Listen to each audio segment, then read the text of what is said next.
Well, hi there. Today we are going to talk about going from publications to content marketing. Basically, how you can kind of use those journalism and magazine skills to move into content marketing.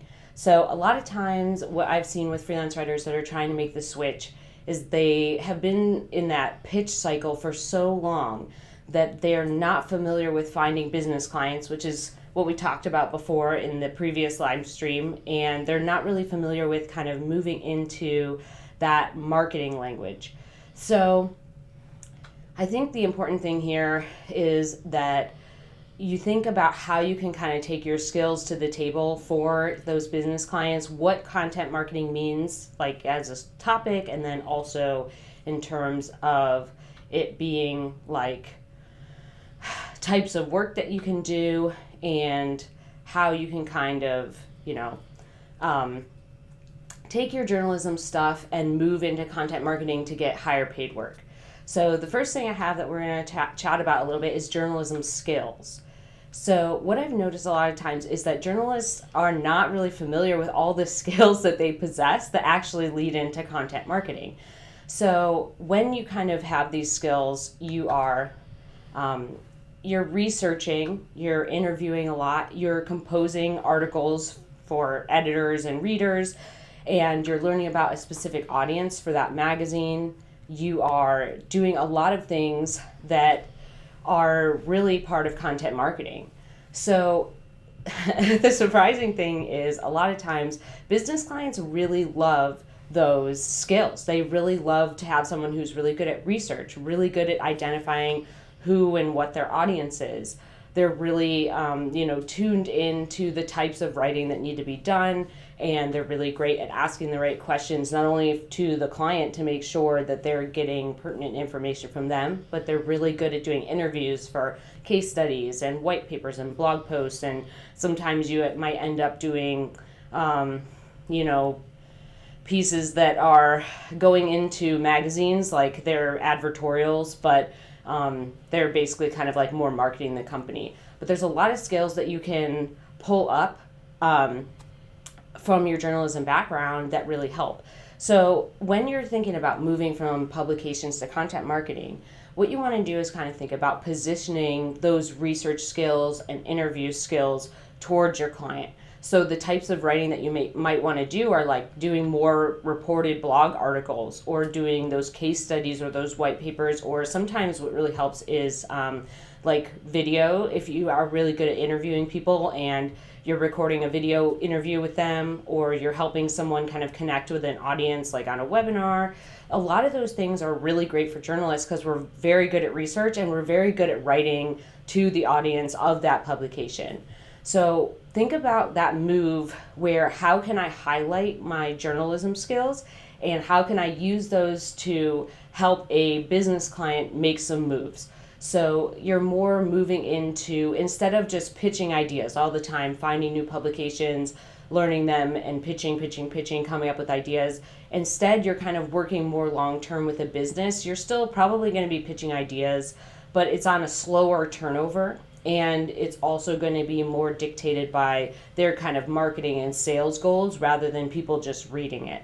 So that's one piece of it, is kind of highlighting those journalism skills for your business clients.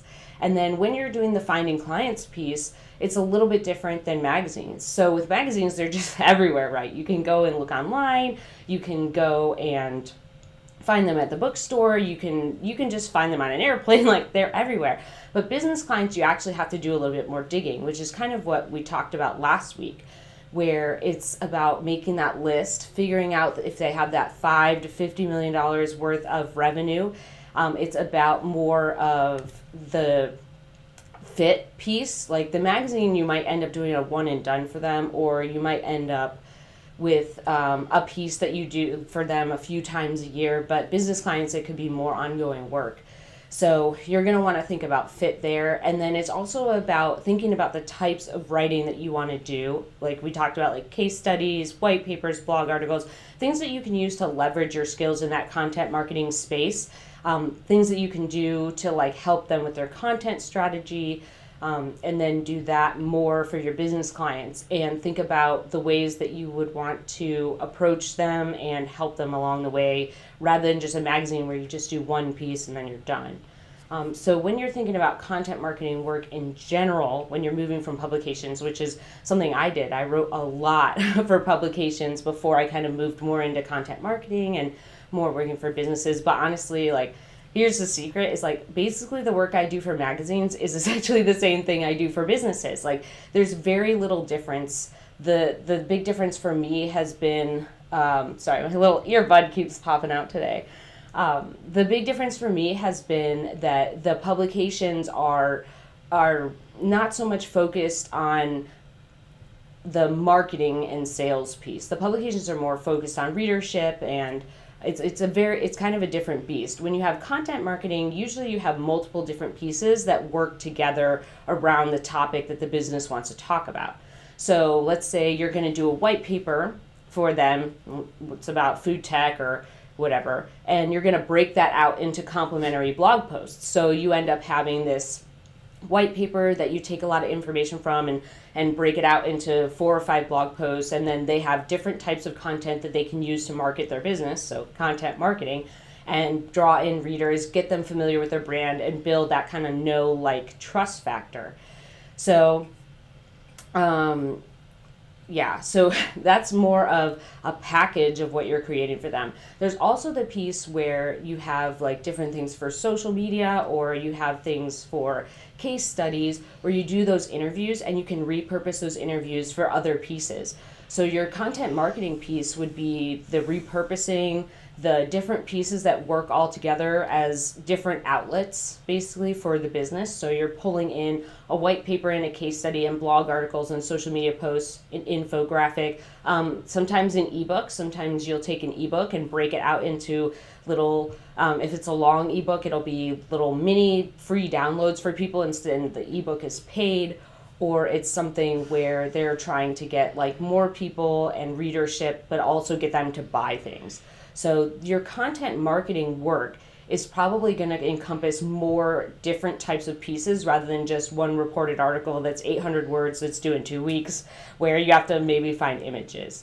So when you are moving into content marketing, one of my favorite places to always look is HubSpot. They have a bunch of courses. They have a lot of information where you can learn about content marketing, what that means, how to do it properly, how to repurpose blog posts or how to refresh content, how to build out a content strategy. So if you were looking for more information on that, like HubSpot's one of my favorite resources. They have all these kinds of free things. So there's that piece too. And then I think the other piece I think is really helpful, this kind of leads into the same thing where HubSpot also offers this, where there's a lot more information about marketing and sales. It tells you about how the sales funnel works. HubSpot has courses to teach you more about marketing language. So when we're journalists, a lot of times it's like we are reporting on what's in front of us. We are gathering data, we're gathering studies. Of course, our story has a slant, right? The story has a slant to fit the magazine, to fit the audience. But it's more moving out of that and letting it kind of stand on its own. We're giving the facts and figures, we're doing interviews, maybe we're giving 2 sides of an argument. Maybe we are explaining 2 sides of a trend.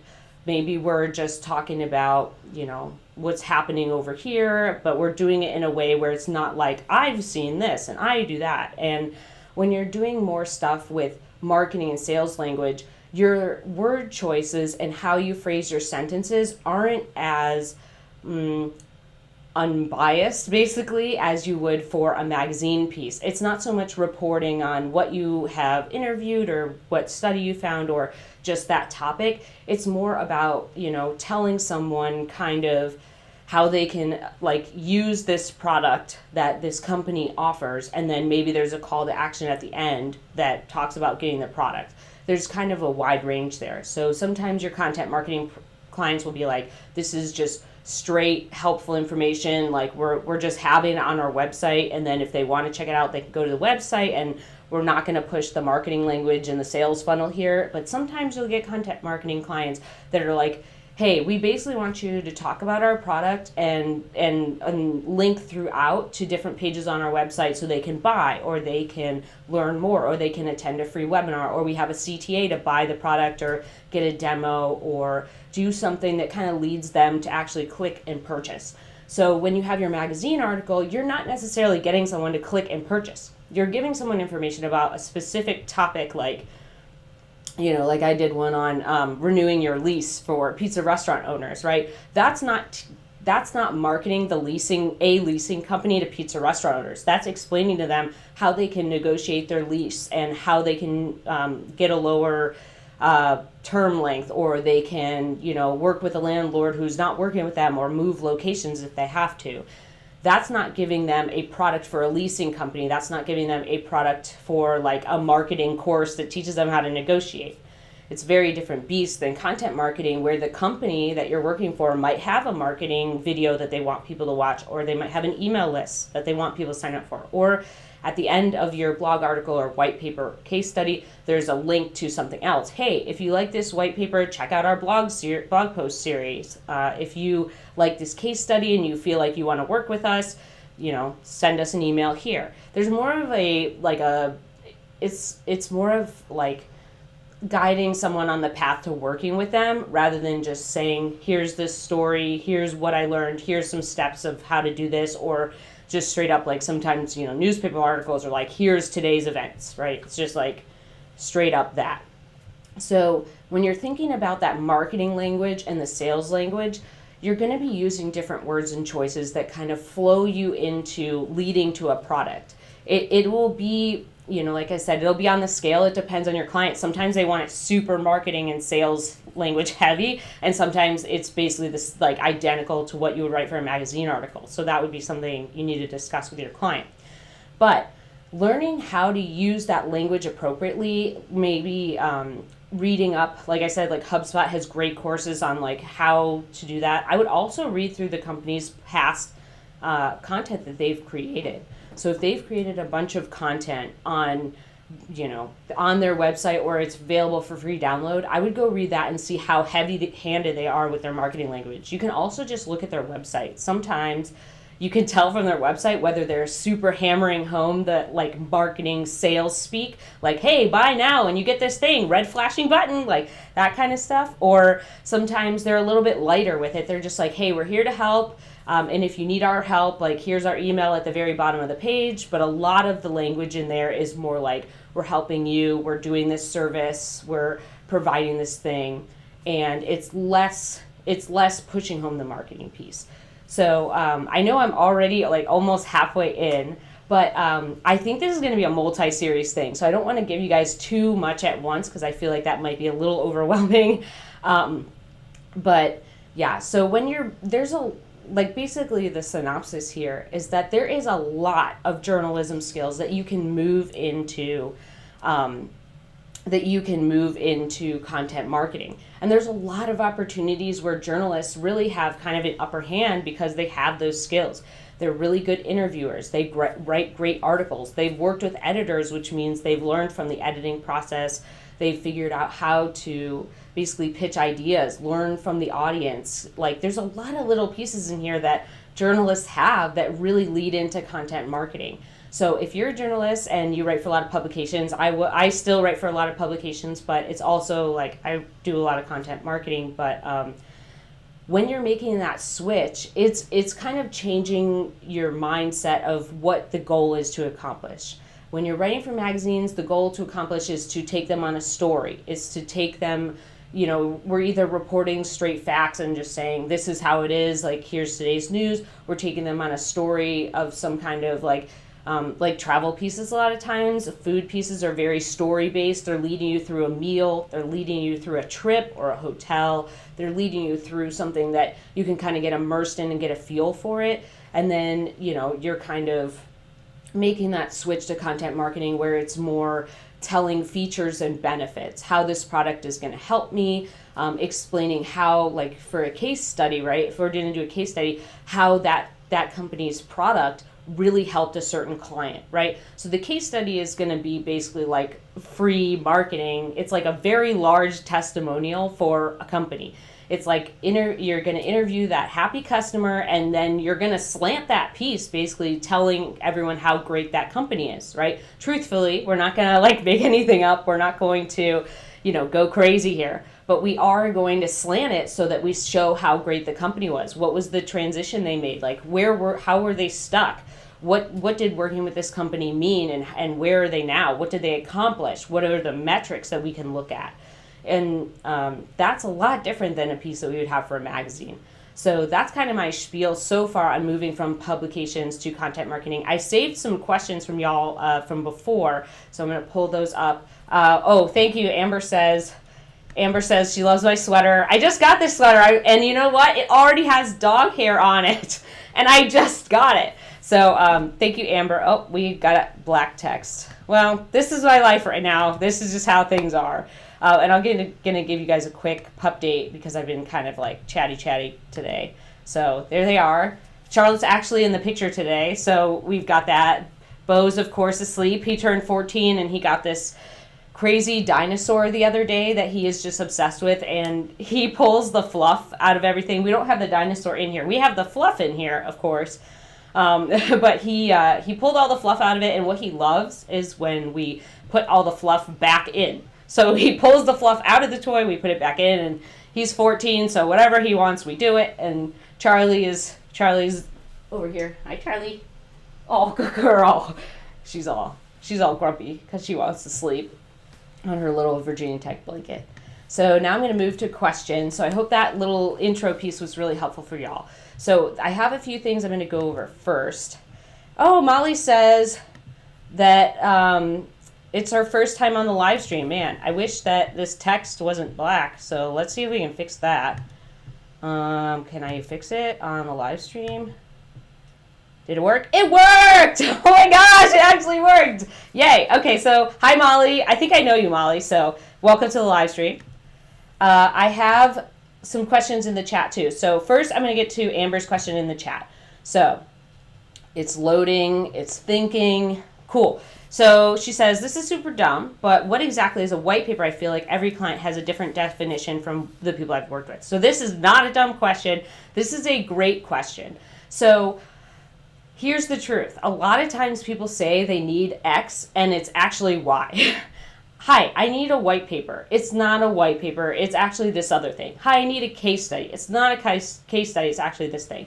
So they're not actually familiar exactly with what they want. They just know, they're like, oh, this sounds like this thing, right? So this is not a dumb question because you'll get a lot of clients who will ask for things that aren't actually that thing. So for your white paper, what you're going to be doing is explaining basically how your product solves a problem in a unique and specific, special way.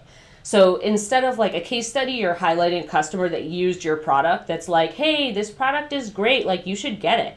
A white paper is like, let's talk about this product and why it's great and what are the things that it's going to be helping with that are unique, set it apart from the market. It's more of a piece that's explaining the product itself. And it's going through, like, a good resource for this, like, while I'm thinking about it, is Gordon Graham. Like, he writes a lot of white papers.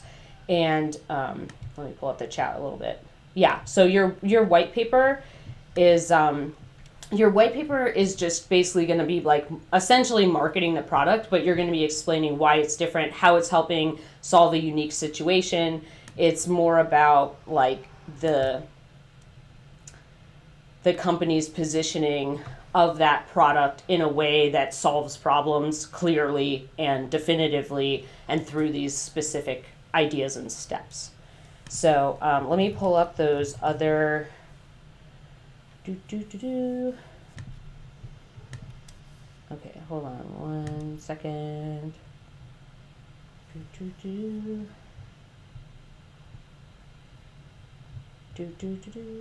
Okay, hold on. Here we go. Okay, so that was a great question, Amber. Not a dumb question. And I'm going to go through some questions I got from other people earlier. But now my thing doesn't want to participate. There we go. Okay. This is live, people. Now you know, because it's like, it's me trying to participate in the world. Okay.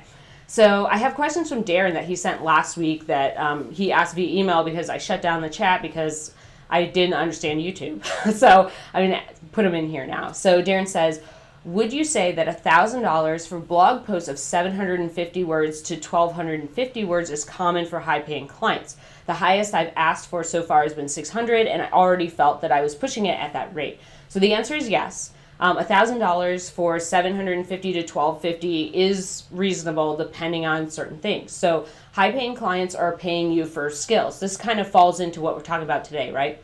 Our journalism skills of research, interviews, like finding images or getting headshots. Sometimes getting headshots is a thing. The SEO that you're going to do for them. There's a lot of pieces that make that, like, I probably wouldn't charge $1,000 for 750 words unless I'm like doing something crazy research. So I'd probably charge $1,000 more for probably dollar a word range if I'm doing a ton of research, if I'm doing interviews, if I'm grabbing images, SEO, a lot of different pieces rather than just like, hey, write this general blog post that you could probably finish in an hour or two. That's not a ton of research. It's just kind of like step by step to do this thing that's, you've written about before. So yes, the answer to that, where you find $1,000 for a certain word count for high paying clients, is true. And I think the answer with the $600, like the $600, I think is still a great rate. And it also depends. Like if I was charging $600 for 750 word posts, I feel like that's reasonable if the post is me writing from my knowledge base, right? It's not anything extra spicy. I'm not adding anything that is taking extra time, huge, appointments with people to set up interviews or finding certain images or inserting certain things like links or keywords. So I still think that's a good rate. It just depends on raising it to add on different things. Like this is something I tell my clients all the time is like, we get a ton of different types of projects. It's not like a blog post is this much, because a blog post to one of my clients is like 3 interviews. It's like 2,000 words long and they want this other stuff. And a blog post to someone else is 500 words, basically like, hey, let's do a quick listicle, do this thing. It really depends. It really depends on what the project is.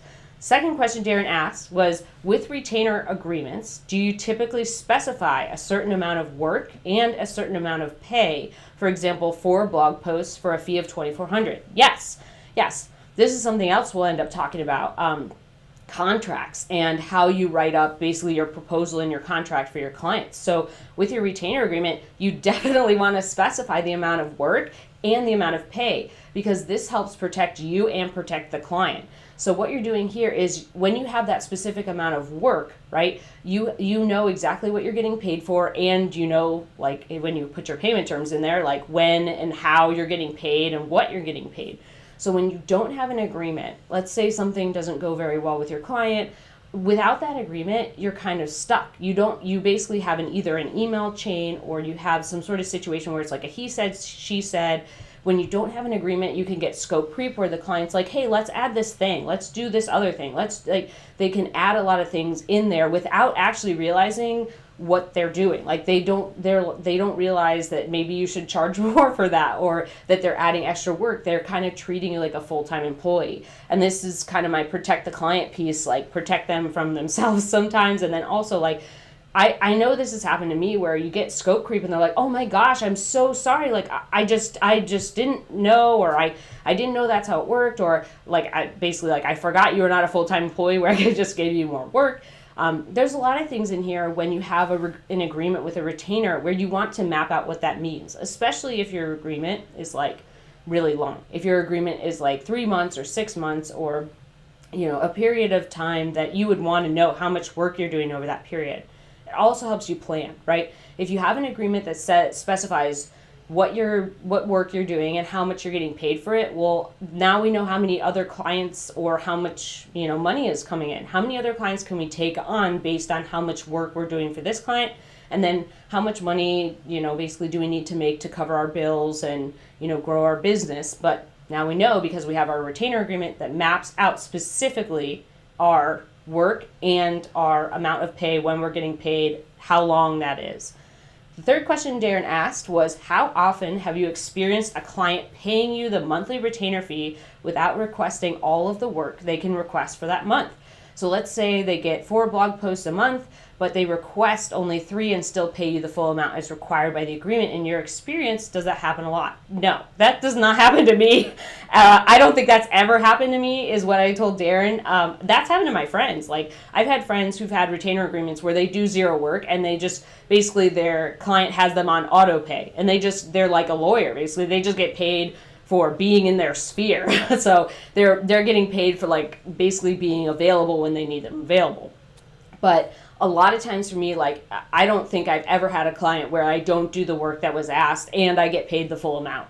If I don't do a certain amount of work, then I'm not charging them for that. I will only charge for work completed. I just don't like the idea of getting paid for work I didn't do.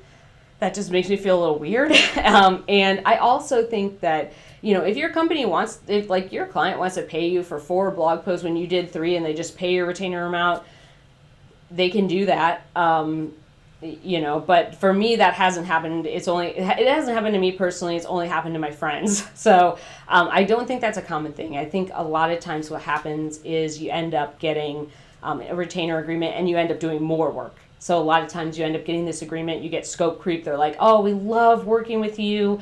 Let's make sure we do this, this, and this. Let's add this. I really like this. Let's do, they pile it on because they're like excited about working with you. So I think that happens more often than they're like, yeah, we don't actually need all the things we said. Like, let's just give you all the money anyways. I don't think that's has happened.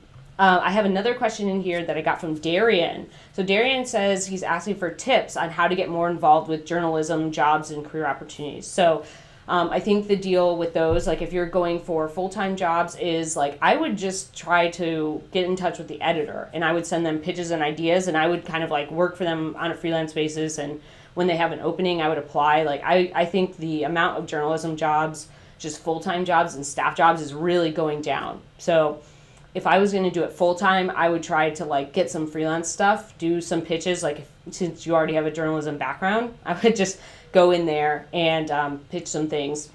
So there's that. And then also when you pitch things, they start to get to know you.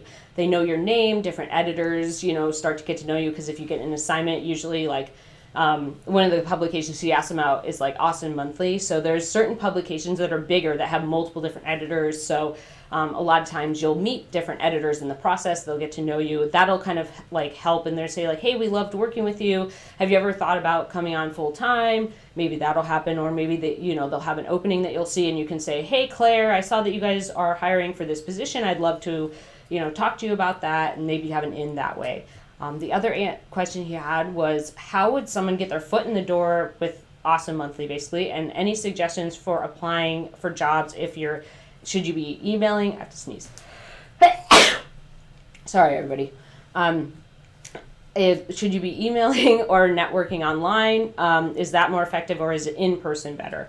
So for me, it's all about ideas. When you're working with publications, you're sending them ideas. So this for freelancers is always like the gold nugget, right? The gold nugget is like sending them ideas that they didn't think about, or getting a relationship with them where you're kind of the go-to person for X subject or for certain things. So when you're trying to get in with a certain company, I would pitch them a bunch. Like I would get them to get to know you and then see about getting a job and apply for them.